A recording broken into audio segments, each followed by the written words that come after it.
মিষ্টি ছোট্ট মেয়ে তিশা, তার বয়স ৭ বছর।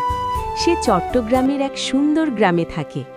তিশার সবচেয়ে ভালো বন্ধু তার সাদা নরম খরগোশ লালু।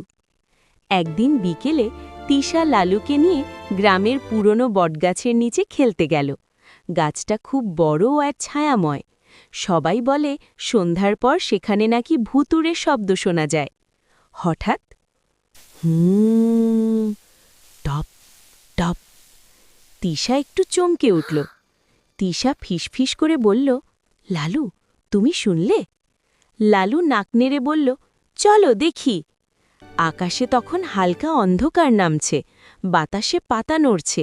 আবার শব্দ হলো, টপ টপ হু। তিশা সাহস করে বটগাছের পেছনে গেল। দেখে কি আশ্চর্য, গাছের এক ডালে একটা ছোট মাটির কলসি ঝুলছে। বাতাসে দুলে দুলে সেটাই শব্দ করছে, আর হু শব্দটা আসছে বাতাসের ফু থেকে। তিশা হেসে হুকল, আরে এটা তো ভূত না। ঠিক তখন পাশের ঝোপ থেকে বের হলো দাদু কাশেম। তিনি হেসে বললেন, আমি ইচ্ছে করে কলসিটা ঝুলিয়েছিলাম, যেন বাচ্চারা ভয় না পেয়ে সত্যটা খুঁজে বের করে। তিশা গর্ব করে বলল, আমরা ভয় পাইনি। দাদু মাথায় হাত বুলিয়ে বললেন, সাহসী মেয়েরা এমনই হয়। সেদিন থেকে গ্রামের বাচ্চারা আর বটগাছকে ভয় পায় না।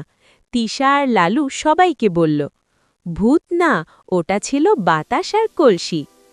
শিক্ষা: ভয় পেলেই সত্য লুকিয়ে থাকে, সাহস করে খুঁজলে সব রহস্যের মিষ্টি সমাধান পাওয়া যায়।